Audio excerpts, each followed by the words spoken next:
Всем привет! Вы на канале «Куда поедем?», а мы сегодня в Рамоне, Воронежской области. Здесь располагается очень красивый дворец в стиле кирпичной неоготики. Это дворец Альденбургских.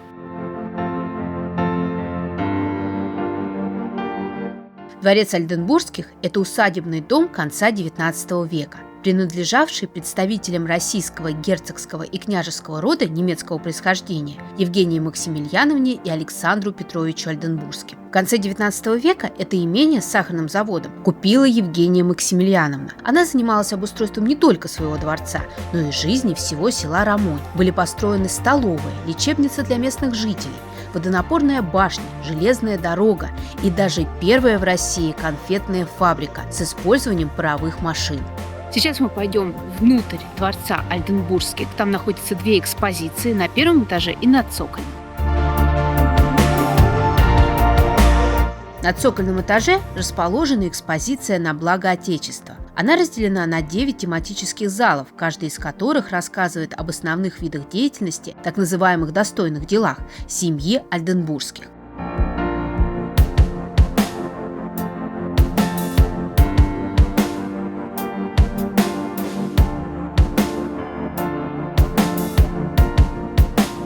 Также хотелось бы выделить оформление информационного материала. Во-первых, все сделано в очень приятной цветовой гамме, а во-вторых, присутствуют не только фотографии и документы, рассказывающие о наследии семьи Альденбургских, но и интерактивные инсталляции, сочетающие механические и мультимедийные элементы.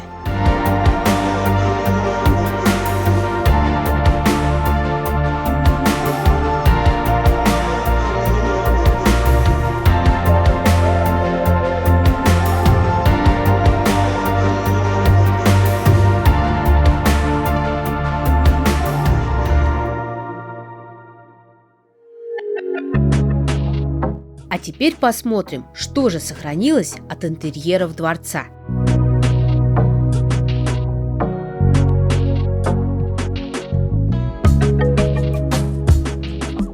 На первом этаже когда-то располагались парадные комнаты, рабочий кабинет, большая гостиная, библиотека, бильярдная. На втором были личные апартаменты семьи Альденбургских. Но вся эта красота была утеряна, и в настоящее время дворец ждет перемен. Внутри идет длительная реставрация.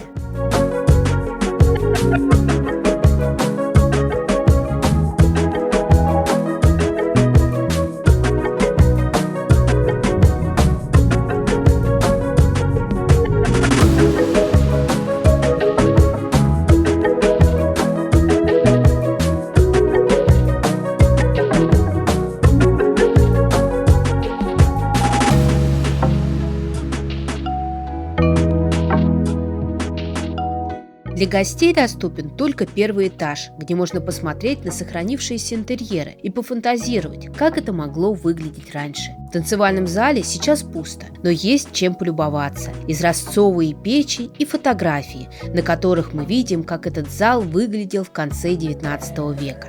В других небольших комнатах также есть красивые печи и даже камин.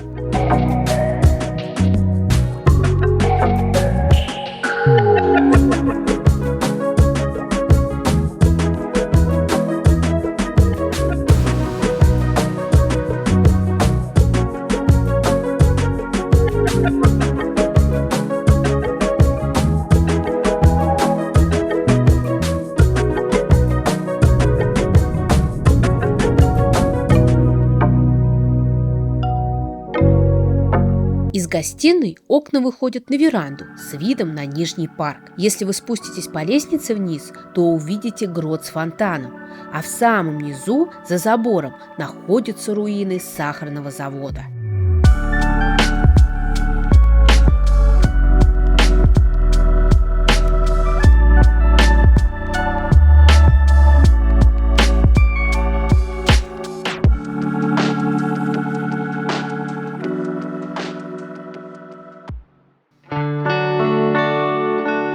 Еще один объект дворцового комплекса Альденбургских – свитский корпус. Он первоначально предназначался для свиты, лиц, которые сопровождали высокопоставленных особ. Сейчас здесь открыта экспозиция «Романовы. Альденбургские. История отношений». Кстати, при самостоятельном осмотре можно воспользоваться приложением «Артефакт».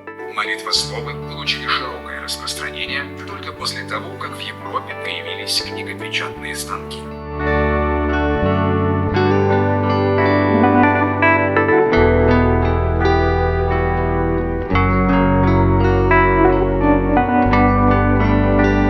Не удивляйтесь, что здесь так много фотографий императорской семьи, ведь Ольденбургские находились в близком родстве с Романовыми. Например, владелица дворца Евгения Максимилиановна по материнской линии была внучка Николая I, а сестра Николая II, Ольга Александровна, жена Петра Александровича Ольденбургского.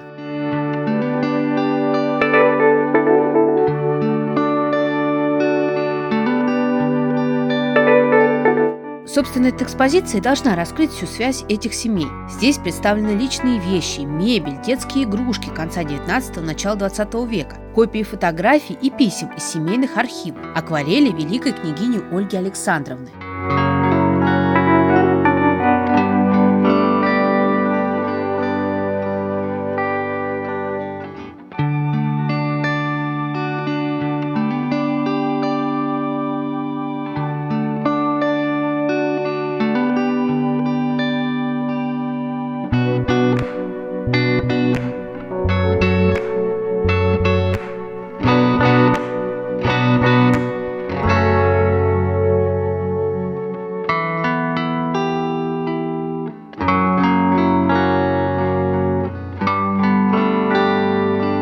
Экспозиция позволяет увидеть членов императорской семьи простыми людьми, с их личностными отношениями, человеческими чувствами и увлечениями.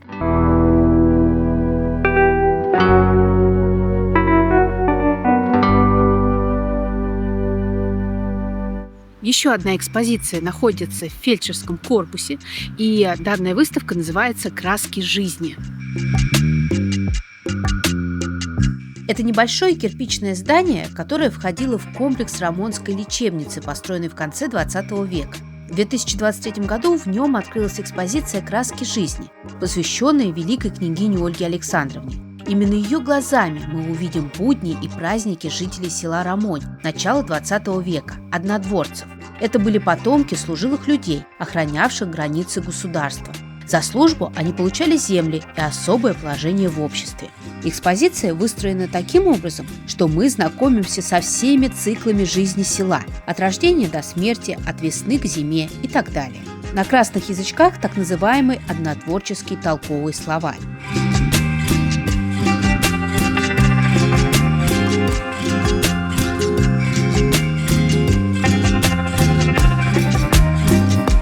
В экспозиции представлена и традиционная крестьянская изба, где можно узнать о застольных обычаях однодворцев.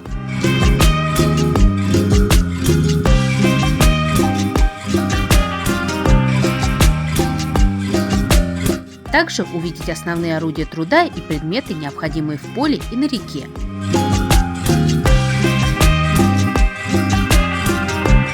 Замечу, что Ольга Александровна и ее муж Петр Ольденбургский проживали недалеко от дворца Ольденбургских, в усадьбе Ольгина, которая сейчас в заброшенном состоянии. Экспозиция «Краски жизни» сопровождается аудиогидом. Лето – расцвет жизни, и души людей согревает солнце. Но летний период в народе называли «страдать».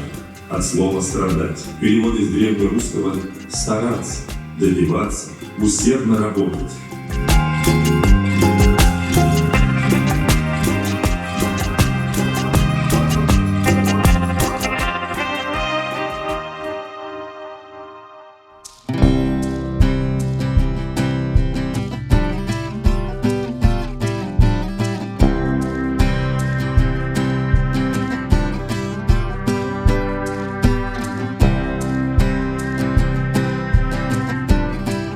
Сегодня мы с вами побывали в романтическом месте Воронежской области, в дворце Ольденбургских. Частично он еще на реставрации. Вот, например, сзади башня с часами еще до сих пор ремонтируется. Внутри дворец тоже пуст, но те экспозиции, которые сейчас есть, выглядят просто шикарно, на 5 с плюсом. Глаза прям радуются и нравится вот это все созерцать. Вот единственный минус, который сегодня у нас был, это отсутствие экскурсии. Вообще почти каждый час здесь проводятся экскурсии. Мы приехали в 10:10, а оказывается, экскурсия началась в 10 утра. И это была единственная экскурсия на сегодняшний день. В 11 и уже следующие часы экскурсии отменены на сегодня.